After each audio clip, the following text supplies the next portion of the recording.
when I did the first event, and it was insane because everybody I told about it is like, you are insane, right? It's not gonna happen. It's impossible. Where are you gonna get all the money? You're looking at up to 70 to 100 million. Where are you gonna get all the money? I'm like, I don't know, but I'm gonna do this, right? So we went through a lot of challenges, a lot of back and forth, but it happened. So it happened, and it was a huge success. It was amazing. Minds were blown, lives were changed, transformation. I couldn't imagine that I was able to achieve it, but that got my mentality of possibilities to a whole new level. Welcome to the Phil with Forbes 30 podcast. This is Phil Michaels, Forbes 30 Under 30 entrepreneur and performance coach. Every year, Forbes names the top 30 entrepreneurs, leaders, and stars in the world. And each week, I bring you one of them to help you level up in your life and business. From celebrities like LeBron James to Kylie Jenner and Cardi B, to entrepreneurs with companies like DoorDash, Instagram, and YouTube, you're sure to learn from the list. Thanks for spending time with me today. Now it's time to level up. Level up. Welcome to Phil with Forbes 30 podcast. Today we have a very special guest. He made the Forbes Africa list in 2019 for the business, particularly education business in his case, in that category. And he is the founder of iCreate Africa, which is a training facility for people to learn new skills. They are technical and vocational skills like coding, plumbing, tailoring, barbering, carpentry, and more. They then showcase the skilled students in competitions where they invite potential employers, which lands the students jobs and internships. This changes the perception people have of technical skills by raising the profile and recognition of skilled professionals through rebranding and projecting the value of vocational skills in the mainstream. It's a tool that empowers citizens to create sustainable and inclusive economies. The company has grown to host one of Africa's largest technical and vocational skills competitions, the iCreate Skill Fest. It's a 2-day skills competition that features 84 competitors from West Africa competing in 14 skill categories. He's always been driven to improve the skills of young Africans who could not afford a traditional education. They have helped over 80,000 people so far. Please welcome my very special guest, Bright Jaja. Thank you for having me, Phil. It's good to be here. Very excited to have you here, Bright. I can't wait to share your story with our audience. Welcome to the show. I am honored, especially meeting with my fellow Nigerian. I always joke and say Bawoni, and I'm Yoruba. I can't wait. Good to know you've been here, man. Good to know you've been here. It's just really cool. Hey, man. That you've actually experienced Nigeria. The true Nigeria. I'm so grateful to have lived in the mainland and Lagos, but I've also gotten to see your neck of the woods. You're calling in from Abuja, which for those listening, if you don't know Abuja, it's where the politicians reside. It's like Washington, D.C. of the U.S., exactly. Commonly called Aso Rock. And so I know my roots, and I can't wait for our in-person rendezvous, so we can share some jollof rice and plantains, as you know, is the key to my heart, as we were describing earlier. Yeah. Before we dive into things, Bright, where were you when you found out you made the Forbes list? Oh, yeah, I was in Edo State. I was working on the project for the state government. So I think it was a long day. You know, we had to go on a tour to check some of the facilities that were being designed and built by the government. And so I just got back and I was tired, and I just opened my laptop to check my mail, and then I got the mail. So I saw the mail and I just saw congratulations. I know it wasn't congratulations, it was something else. And I was like, okay, I'm just gonna stop and just cruise slowly to see if it's, oh, we're sorry, you didn't make the list, or, you know. So I was just checking, and then boom, I just saw it. And I was like, whoa, I actually recorded my reaction, you know, just to know, you know, just to have that moment again. And it was just exciting to just be part of the list. Yeah, it was amazing. Such an exciting moment. Yeah, start talking to my friends and telling them, yo, I made the list. And for me, the important part of the list for me is not just making the list, it's, you know, connecting with people like you, having to be part of a family of young people who think alike. That was just the exciting part for me. So it's an exclusive list. exclusive list of game-changing people all around the globe, and it's like you have a couch and place to sleep on whenever you need a place to live. It's like, you know who you can call on, your Forbes family. And that's what I love about this group. So welcome to the club. And I made it in 2016. So I'm like, oh, wow. you're like a veteran now. Like a veteran. Wow. That's really cool. So that's really dope. I love how you recorded your reaction too. It's kind of like in the US when we have the NFL draft and they record their family's reaction of when they get the acceptance. Like, I'm going to the Dallas Cowboys. They put the hat on. Yeah. I mean, we should share that with the Forbes family and Randall Lane and the team to let them know, like, hey, this is maybe we should capture some of these moments when people are first finding out they made the list. There's this new trend. I'm not sure if it's the same in Nigeria, where in the US now they're filming their acceptance reactions when they get into college. So the high school student will decorate their entire room and they put their their university that they got the acceptance from, and they bring their family in there and make this huge Instagram video. And those have been going viral. I've been seeing that. So maybe we should do it for the great content. We should maybe do it for the Forbes acceptance as well. I mean, it's more difficult to get on the Forbes list than it is to the Ivy Leagues. I mean, they have a harder acceptance rate than even Harvard does. So it's pretty impressive. Congratulations. Well deserved. Thank you. Before we dive into how it works and everything, let's go to the very beginning. Take us back to where you're from, where you grew up, and the path that led you to where you are now, ultimately making it to the Forbes list. So I actually grew up here in Abuja. I was born in Delta State, but I grew up here in Abuja. My parents are hard workers. My mom was a trader and my dad ran his own construction business. So I think growing up for me was just, I would say I grew up in an inclusive environment because I was always in a position where I had to always be around my mom because she was a trader and she needed me to always help her out. I mean, if you're in Nigeria, you know how it works when your mom is a trader. She always want to take maybe her kid to the market to help her either go around and bring in customers or, help her sell, hawk around the product. So for me, it was that. And so after school, when I was in primary school, after school, I was, I think, about 5 or 7. I'll always go to the market after school. I think the school closes by 1 o'clock, and I'll go to the market and I'll, be there with her, help her do some couple of things. And that happened till I was about 17 or 18 till I got to, so I went to the university. So it was spending more time in the market than I spent in the classroom. And I think that's exactly what shaped me because I was interacting with different kinds of people. You were building that entrepreneurial mindset at such an early age. Exactly. And just understanding people, like just having to see different kind of emotions and see different kinds of, calibers of people, the rich, the poor, the attitude, like every single thing is what made me. That was the content that made me who I am. That was the content that shaped my decisions and my interactions and and everything that I do, So just being in that kind of space and understanding the fact that, there's different kinds of people, there's different kinds of problems.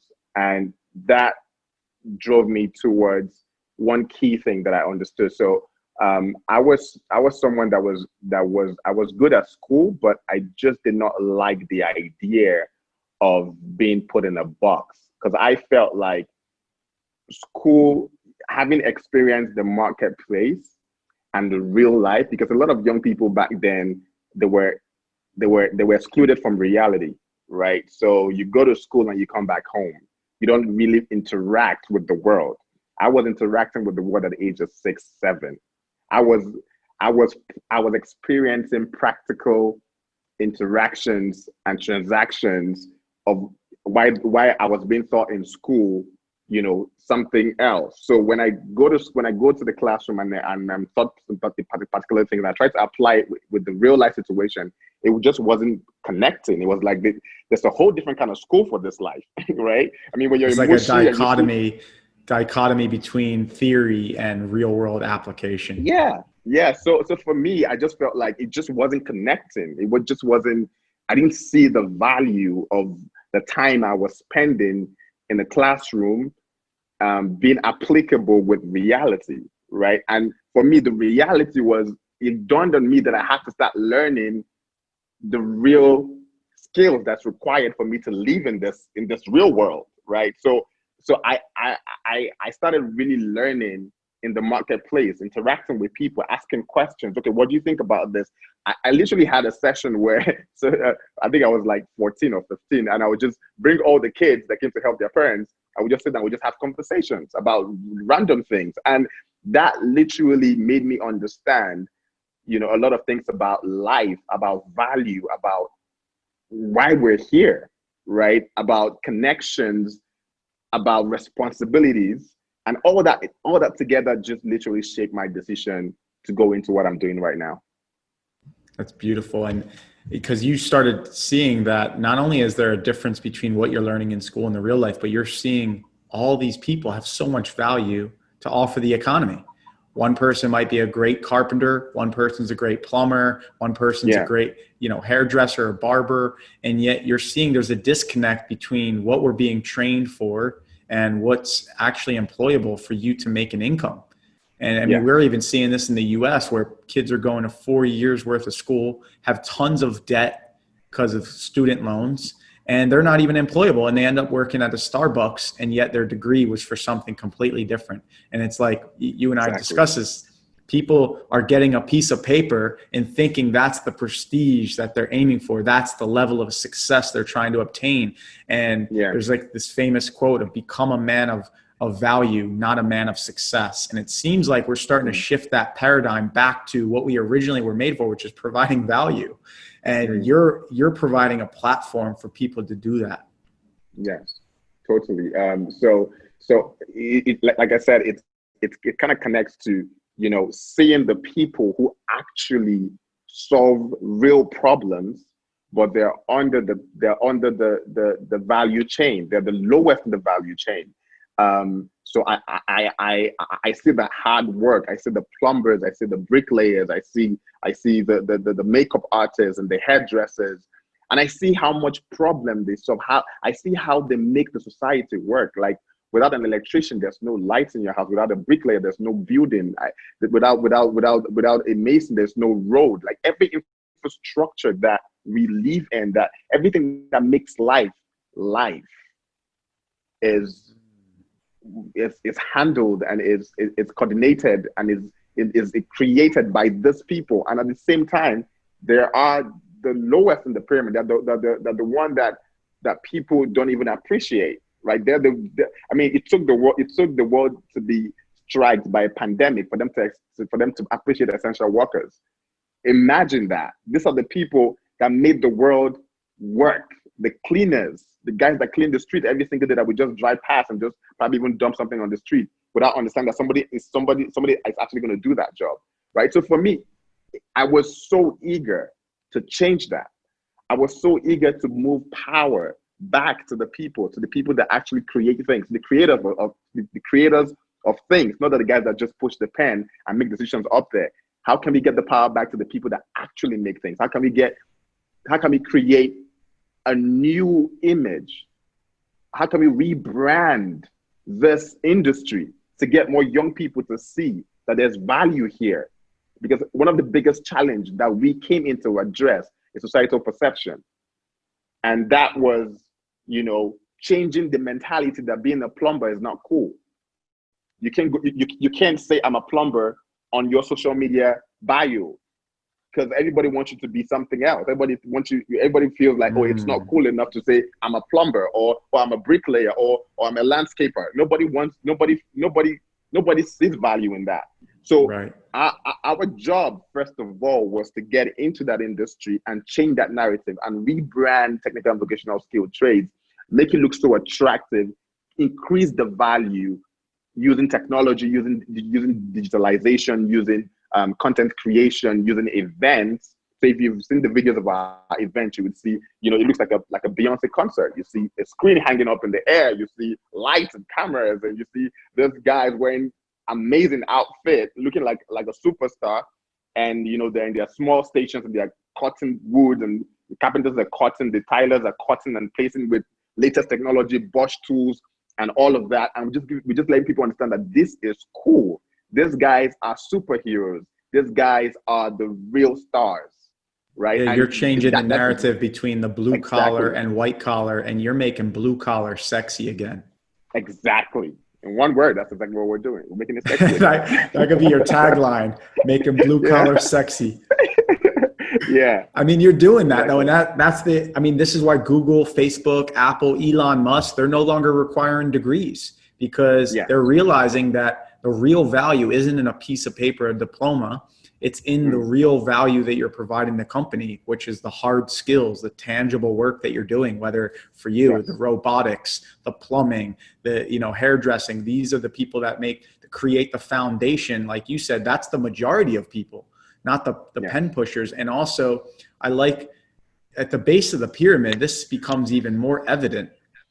I remember, as you know, I lived in Mushin in Lagos mainland, and we worked in 13 local government areas, LGAs, which for those listening, if you don't know, it's the equivalent of a small city. And that's what they're called. And we worked in Shomolu, Badia, Egbeda, Makoko, Ikorodu, Acacia. And I remember in Badia, a common way to light up at night, you don't have outdoor electricity, to read, to study, to learn, you'd heat up a barrel of kerosene and light it on fire. And that is your form of light. And you and I know, and the audience knows, it's extremely intoxicating it's toxic for humans. And yet this is the form of light. So if you want to study or go to school or learn a new skill or work at nighttime, this is the way that you produce light. But if you are able to train these people at the base of the pyramid with real valuable skills that maybe they can't afford traditional schooling or a university education, but this is another route, and you're not only making this possible, but you're making it look like it is much more prestigious because you're able to contribute to the society's economy. Yes, totally. 100%. That's exactly what we're trying to do. So let's say someone right now is listening and they're in Nigeria or another area that you work out of, and they want to be a part of it. They want to be trained in a certain skill. How would they find out about you? How did you connect with these people when you were first starting out? So we work with, we do a lot of social media, because that's for us, that's like the first thing. It's getting people to see this in a different light. And there's a lot of young people on social media. So we have an Instagram account called iCreate Africa. We have a Facebook account. We have everything is iCreate Africa, Twitter account, and all of that stuff. And we work with, and we have our website also where people can actually reach us on, which is www.icreateafrica.com. But apart from that, we also work with the unions, and then we work with the chambers of commerce. So we have a lot of partners. I think one of the biggest things that we're able to build is we're able to design and build a skill ecosystem, because we understood that for us to be able to achieve what we want to achieve, we couldn't do it by ourselves. So we needed to create that community. We needed it to show people the problem and the solution that we're preferring to solve that problem. And we're able to bring everybody together, from the government to the private sector to the institutions. And we're able to have that strong partnership to drive this towards a different direction. And we've made a huge impact so far. So right now, anybody that actually, right now we're actually going to the next stage, which is getting the young people who are already skilled, connected to work. And we just created a new digital platform, which is called the skillers.ng. And there's a whole narrative behind that right now, what we're trying to do with that.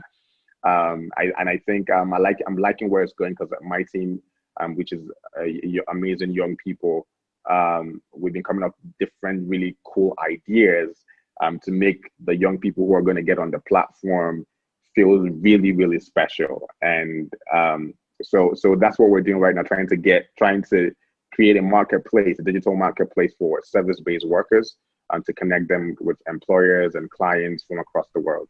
I love it. And because normally you have this in-person training and you have a master, let's say, in each of these respective fields, whether it's robotics, coding, plumbing, etc. bricklaying, and those Yes. masters teach them through the curriculum. And I'm sure each one may Yes. be a different length of time. And then after, Yes. you have this competition, they showcase their skills. The employers are Yes. there. They get to see like, wow, this is incredible. Let's hire this person.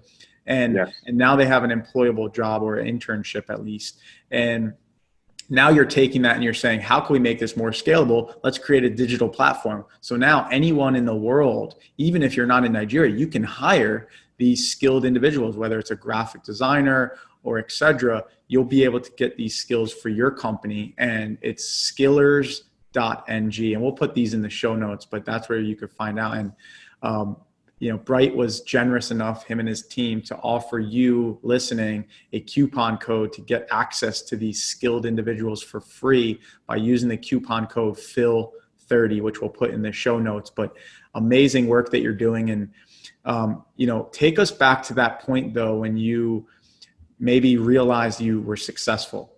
Like, what do you think was the most important personal attribute that you had, Bright, that got you to where you are today?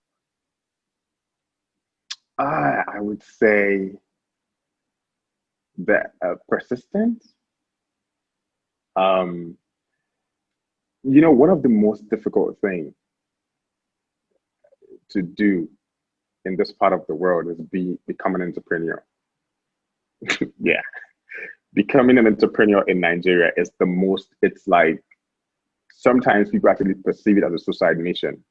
It is difficult to be an entrepreneur in Nigeria. So though there's a huge entrepreneurial spirit, so every single entrepreneur that you find in Nigeria, I look at them and I have so much respect, because the infrastructure does not support you. Like you said, look at it, electricity. Imagine the entrepreneurs in Mushi. How can they leverage on technology without electricity? The policies are not designed for small businesses and entrepreneurs. There's no funding system, right? The contracts are given to bigger companies. They don't look at the small ones. Like, every single thing, the entire system is designed for you to not succeed as an entrepreneur, right? And so it's a battle. It's a war. Like, you have to wake up every morning with the mentality of going to war, right? And that is me. I think that is every single time I find myself in front of an obstacle, I tell myself, we're going to break through this, right? And the mentality that I had was, my back was always against the wall. Like, there is no going back. Every single time I move forward, I have like a little bit of success, I create a wall behind me. I'm not going, but there's nothing that's ever going to make me go back. I'm always putting my back on the wall. No matter how bad it gets, my back is on the wall, but I'm never going to go back to what I used to be. So it was always about consistency. When there's the no's, when there is we don't have the funding, what can we do? What can we do with what we have, right? We can make a huge impact. Can we affect just one life? Can we affect just one person? Can we do that? Is it possible? Yes, we can. So let's go ahead and do it. So for me, it was always about doing the best that I can. Listen, the word is the best, not doing whatever I can with what I have. No, it's doing the best that I can with whatever I have. And every single time I do my best, it opens the door for the next best thing. It opens the door for the next opportunity. It opens the door to solve the next problem. And that has been it was consistency. It was persistence, not giving up, not looking at the situation, not looking at the negative side, but always looking at the positive side and looking for a way to break through. And it's not an ending journey. I mean, we have made a huge impact. We organized Africa's biggest, not one of Africa's biggest, but Africa's biggest skills competition, which has never been done, right? We've done it first time. We did it again. We beat our previous record. We did it again and beat our previous record. Every single time we beat our old records. And we've changed the life of a lot of people. We've given out funding, almost 80 million naira to over 350 business young scale artisans to be able to start up their work. We're giving tools worth almost more than 50 million just for them to be equipped to be able to work. We've changed a lot of lives. But if what we're doing was done in a different country or in a country in the West or in Europe or anywhere else, the government will adapt it and say, oh, this is working. We should scale this. But no, you would rather have people trying to bring you down, trying to say, oh, as long as you're not my brother or you're not related to me, we can scale this, right? So it is personal. It is always personal with people here, and so you have to always find your strength in your success. In the success story is whenever you want to give up and you see a child or you see somebody that you've helped, that your product or your solution has helped, it just gives you courage to say, okay, if I can help this person, then I can help one more person. It's thinking about the next generation and knowing the fact that in the next couple of years, and in the next 10 to 15 years, Nigeria population is going to double to about 400 million.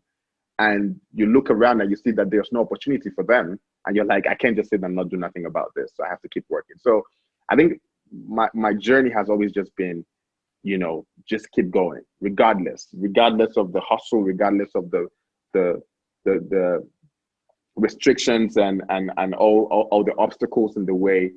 We just don't stop.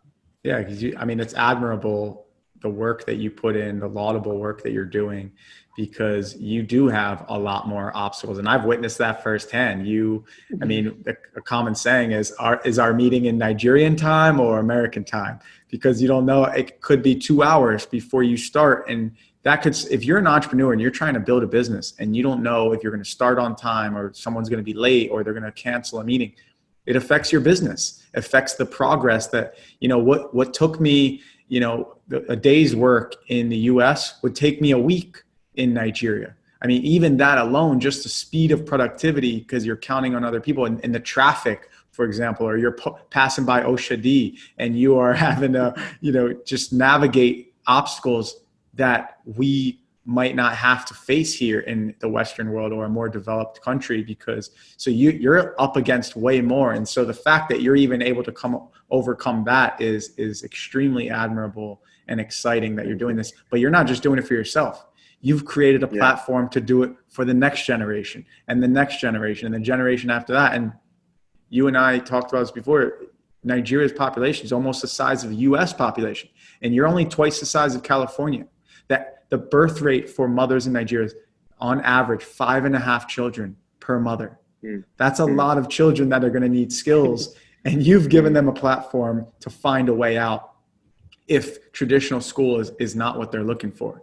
And I think there's more of a shift happening, and nothing against universities, nothing against colleges, but there's a shift happening. People are looking for hard skills that are employable right out of school. Even us, some of the tech kids that we're hiring out of MIT and Harvard aren't nearly as equipped as those we're hiring from General Assembly or Code Academy or Launch Academy, where there are these coding boot camps. And I could see that happening in Nigeria as well. And you're proof of that.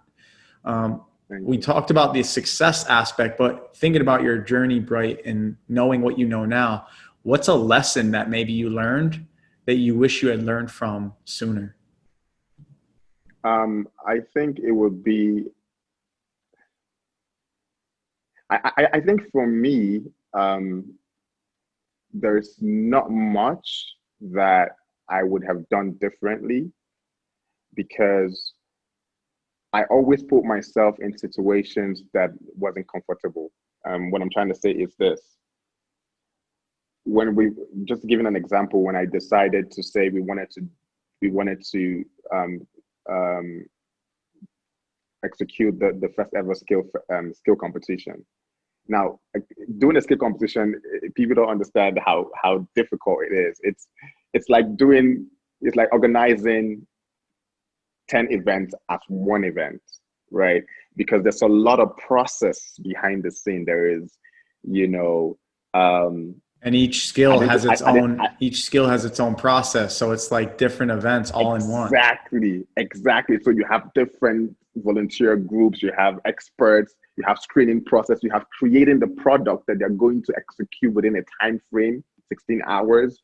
It's a lot of work and it's a lot of funding. It's a lot of money. The venue, the multimedia, the uniforms. It's like you're organizing the World Cup. It's crazy. Yeah, Like, because it's a lot. I mean, you have the infrastructure alone in the event space. I mean, you have bricklayers laying bricks over here. You have people doing hair over here. You have Yeah. people coding and building robots over here. I mean, it's got to be crazy. Yeah. I mean, it's an event that you want to go to and witness, even if you're not looking to employ someone.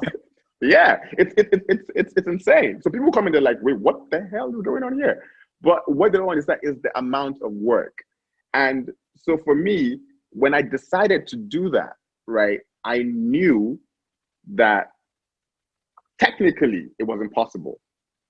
Point is, every single time I try to do something, technically it's impossible.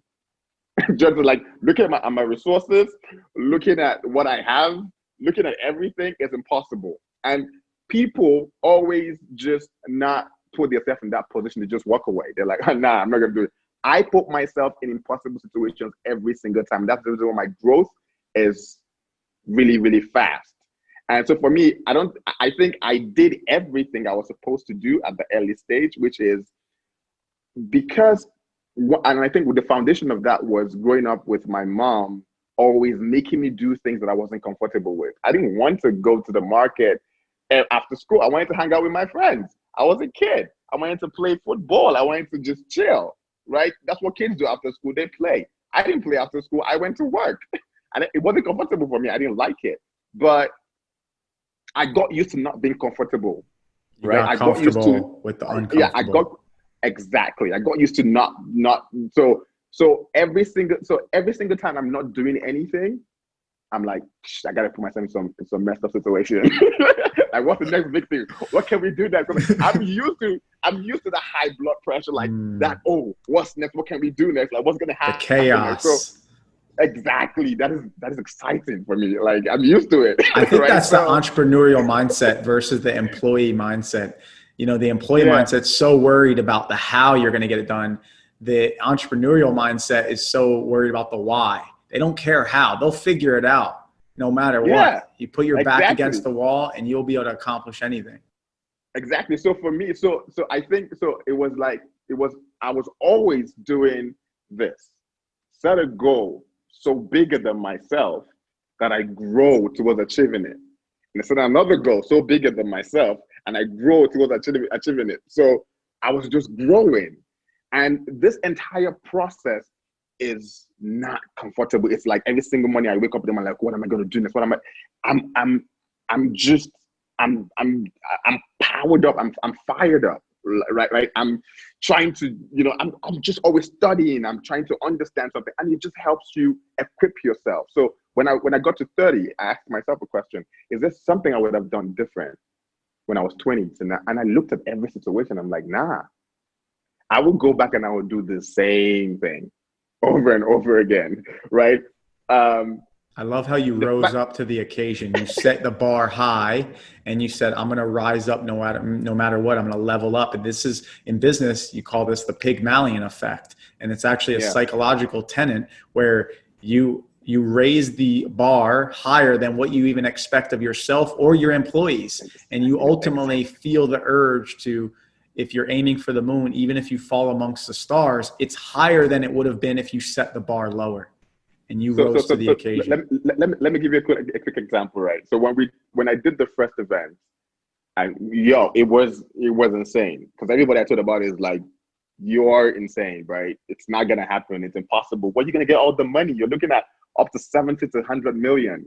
Where are you gonna get all the money? I'm like, I don't know, but I'm gonna do this, right? So we went through a lot of challenges, a lot of back and forth, but it happened. So it happened, and it was a huge success. It was amazing. Minds were blown. Lives were changed. Transformation. I couldn't imagine that I was able to achieve it, but that got my mentality of possibilities to a whole new level, right? And then I sat down with my team the next year, which was last year, beginning of last year, and I'm like, okay, so we did great, right? We said we said it was impossible. We did it, right? They're like, yeah, we did it. Good. So this year, we're going to do 4 of that. Now, it took us 1 year to do 1. And I Wow. said, this year, we're going to do 4. And they're like, hold up, right? You're joking. I was like, no, I'm not. We're going to do 4 of that. We're going to do this in 4 regions. One in the north, one in the east, one in the west, and one in Abuja, which is the central. And they're like, okay. I knew I was crazy when I was saying it. I knew how crazy it was going to be. I knew how impossible that was. But I am used to not being comfortable. I'm used to not just being like, I wanted to put myself on that track the whole year. And as a leader, you set the tone for the rest of the team, because they're going to raise up to your energy, and you have to look confident in your ability to achieve it. Because if not, they're going to succumb to your energy. Yeah. So I wake up in the morning, I sat down. I didn't just give them the work. I'm like, no, I understand. So I'm going to sit down. I'm going to design the plan. I'm going to tell you guys how we're going to get this done, how we're going to do the role that everybody's going to play. So I sit down, and then I designed the plan. I brought a couple of team members who understood a couple of things regarding some of the technical things that we needed to get done, the technical possibilities, and we broke down every single thing. And we said, okay, yeah, we're going to do it. So we might not understand how we're going to do the next one and the next one and the next one, but let's just put a date for every one of them. Let's put an advert for every one of them, so we know that we're committed to doing it. And let's start with the first one. So we did the first one in the north, Kaduna. Boom, bigger than the one we did in Abuja, and it took us 3 months to plan it. It took us 3 months to plan what we did last year, what took us 1 year to plan, because our it's about the mind. It's about, you see, the mind plays a huge role when it comes to the things you're able to achieve. Once you're able to set your mind on something, and you see the possibilities, everything that you need to get it to that level, that's my understanding, would happen. Your only limitation is yourself. When you say, I can't do it, you're right. When you say, I can do it, you're right. You're always right. So I'm like, why would I, if they say, oh, there is a huge stream of gold, why would I want to go with a bucket? Right? Why can't you just go with a whole container and just get a job? Why can't I just go with a pipe and connect it and straight to my house? Like, why can't I get more if more is available? Do you get what I'm saying? So for me, if there's a possibility that if I say I can, then I can, why would I want to reduce what I can get? It becomes a limiting belief system, and it only holds you back. As soon as you set the bar higher, you've now made it possible in your mind, and that's all you need, because now everything, like you said, when you incant it, it manifests it into reality. So any experience you come across, any person you meet, any event that happens or situation that happens, you now start seeing how it relates to your goal. And it's all manifesting it towards that goal and pushing you and pulling you, propelling you forward. Yeah, so we did the first one. Amazing. We had a bunch of challenges. Challenges is always going to come. Whether you're doing something small, you're doing something big, you're always going to have challenges. It's normal, right? We had all that. It happened. We went to the second one. So we knew that the time frame. So I had a lot of things that are coming in between. So I had to go to Russia. Forbes happened. And then there was a lot of, I had to do a lot of public speaking. So I didn't have enough time to be able to do the 3. So I was like, okay, you know what? Let's combine the 4th. Let's combine the 4th one and the 5th one to do a bigger one in Lagos. Lagos is like the home of Nigeria. It's like the home of media. It's for those listening, that's like New York it's like New York.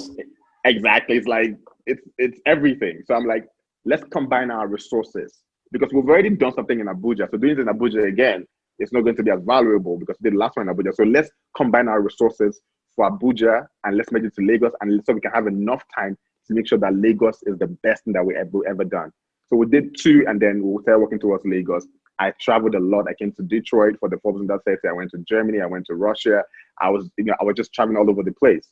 And so Lagos came and Lagos happened. We used the biggest event hall in the whole of Lagos, which is the Landmark Center. And when we chose to use that venue, everyone was like, it's skills. What Google and Microsoft use that place for events. Like they use, it's for big companies. You're gonna do skills. You're gonna do plumbing and bricklaying at Landmark Center. It's like trying to do that. It's like trying to do if an event like that at Madison Square Garden, like Johnstown, like the biggest venue in the whole of the biggest venue in Nigeria, the most prestigious venue. We said that's what we're going to use. It cost a lot of money, but went ahead. We took it, and then we designed everything. We actually even added another event, which was the TVET conference, so we could bring all the policymakers to have conversations around changing of policies around technical and vocational skill trade, investing more in technical and vocational skill trade in the institutions and all that stuff. And we did that event, and it was mind-blowing. So there's an organization called the World Skills. Even the World Skills acknowledged that event as a huge success, right? So for me, it was like just being able to say it and believe it, because 3 years ago, I couldn't believe that I could do that. And I did the first one. And the moment I was able to achieve that, I understood that the difference between asking more and just asking for what you think it's required or what you need, it's the difference is not so much. It's just a difference in words. It's a 2 millimeter shift in words. Yeah, exactly. That's exactly what it is. It's just you say, oh, I want $1 million and I want $50 million, right? It's the same thing, right? So why would I not want more if whatever I say is going to happen, right? So that whole process just got me, fired up. Like every single time I try something, every single time I try to do something, I try to go above my means, because I'm like, if I can do it myself, then what's the point, right? If the universe is here to support me, why can't I leverage on that? It was validating. It was proof to you that this actually works, the power of your thoughts and the power of your mindset. And now your team saw it as well. And then you inspire other people, that even those that were at the event, which is like a huge skills hackathon. It's amazing. And now in terms of finances, does the business model work similar to what I was thinking with like Launch Academy, where you get a percentage of what the employers are paying the skilled students? So right now, we are that's the model we're actually putting in place right now, especially with the digital platform. And digital platform basically is a model that we're trying to, but there's different things that we're trying to do. One is to make sure that people that can afford to pay to learn are able to learn and start paying back when they get a job, when we get them a job. So we can guarantee a job, right? Once you decide to get a skill. So the model with that is they're probably going to pay with interest when they get a job. And also we can also train for a company. So a company says, we're starting this company and we need like 50 staff, or we need like 50 skilled workers to do a particular thing. We can train for a company and then they pay us directly, but these guys have the skills for free. And then when they're done, and the company pays them when they're also done, and they'll also use that skill to keep working and doing other things, but we'll actually still bring them under our umbrella. But the goal for us is to equip and empower 5 million people in 5 years with technical and vocational skill trades, and not just equip and empower them, but position them to become global, position them to position them for global opportunities. So we want to be able to say that our skilled workers, if you're looking for skilled workers in different skills, from technology to hospitality to creative art, you can come to iCreate Africa, and we can give you that skills. We can align you with people that have the best skills in the world. Right? Ambitious goal, and I believe you could do it, and I'm confident in your ability to do it. And I know a lot of U.S. companies and startups have hired out of the Southeastern Asia and the Philippines, and that's been a common approach. But I've learned Africa's the future. Africa's the future. In Nigeria, I've gotten better and more well-equipped team members from Nigeria than I ever have in Southeastern Asia. Nothing against Southeastern Asia, but Nigeria is the place to look at, and Africa as a whole. Yeah. So basically, it's like I said, our goal is simple: empower and position African youth for global opportunities. So the goal is make sure that, in the next couple of years, like I said, by 2030, we're going to have 1 billion people in the African workforce. 1 billion people. Amazing. Now, this 1 billion people, if they're not equipped with skills, is going to be irrelevant. We want to make sure that we're able to position Nigeria and other African countries for this opportunity that's coming towards our direction.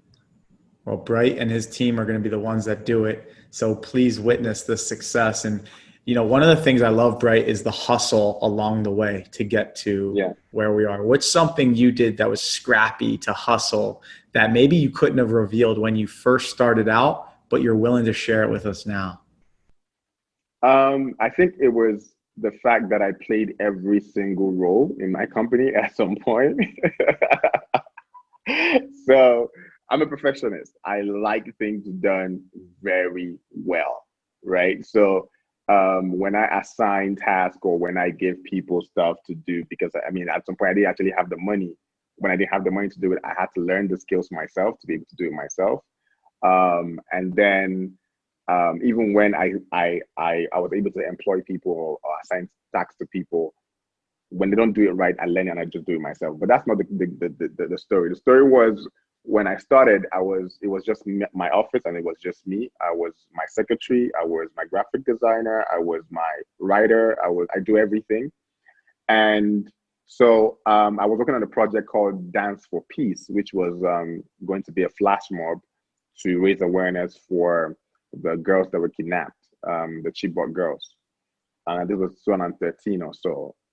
So I had to, the flash mob was to go to 50 schools and teach about 150 students a particular dance step. And then we go to a public place and just dance, just have 6,000 kids just dancing for peace and saying, please bring our girls back, because they're students, they're young kids from secondary and primary school. So that was we went to raise awareness. And so I had to work with the Ministry of Education.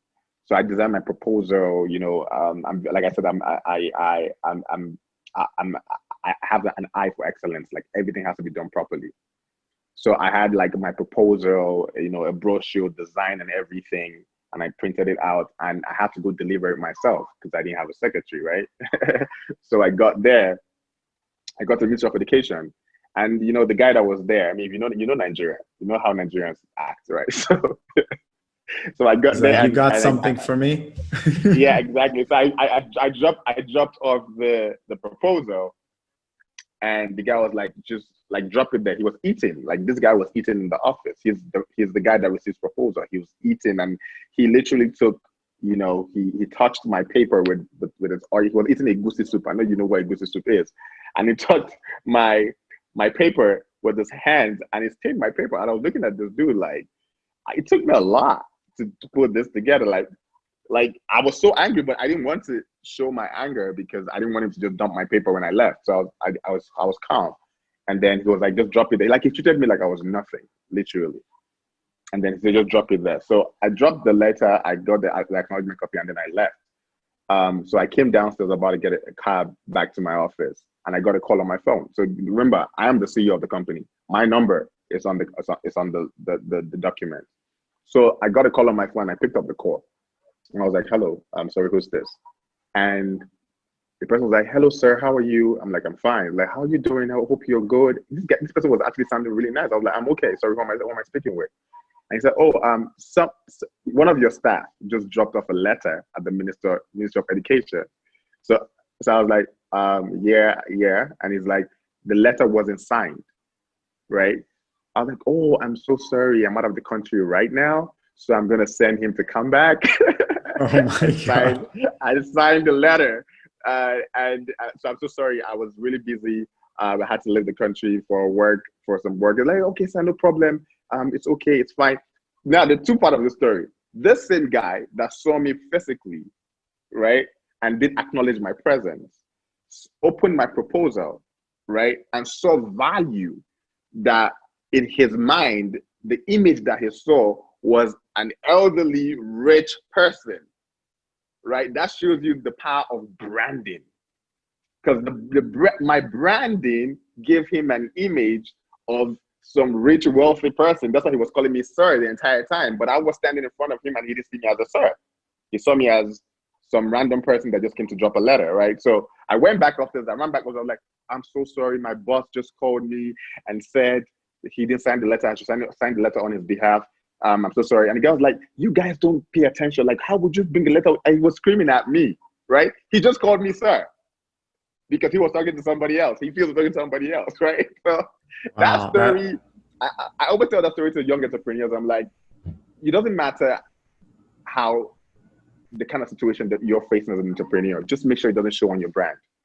Doesn't matter if you're not able to eat, it doesn't matter if you're not able to, whatever it is, just make sure that your stress and your personality does not reflect in your brand if that's not what you want your brand to represent. yes, Make sure and that you go, yeah. the perception is sometimes more important than the reality. And Yeah. how you're Yeah. perceived by others can affect everything. And I witnessed how important age discrimination is in Nigeria. They typically Ooh, don't a look lot. as younger individuals as having a voice at the table. It's not. And that was like a perfect example of that. And Bright, we're gonna transition now into something I like to call the under 30 seconds round, where I'm gonna fire off some questions and you answer with the first one that comes to mind. Ready? Okay. Okay. What is the book you've Go. gifted more often than any other book, and why? Psycho-cybernetics, because it involves the mind. It involves, just making people see the possibilities of their mind, because I think the mind controls everything. So I've gifted that a lot more than any other book. What's one of the best investments and one of the worst investments you've ever made, and why? I think the best investment I've made, wow, that's hard, would be the Skills Hub. I'm investing in the Skills Hub, which is where I am right now. So we're still rebuilding with, training centers and all that stuff. And I think it's important because we're using this space to help young people, young skilled workers at their co-working space, and also training other young people on the future on future skills like artificial intelligence and graphic design and stuff like that. Where are your hubs right now? So if those are listening, they can go visit. Where do you have the locations now? We have one in Abuja right now, which is Mabuchi, we'll say two. We have another one coming up in Kaduna, and we have another one coming up in Lagos. Awesome. What's the most impactful thing you do in your morning routine and the most impactful thing you do in your evening routine? Morning routine will be watching interviews and motivational videos and documentaries, because it just helped me start up my day.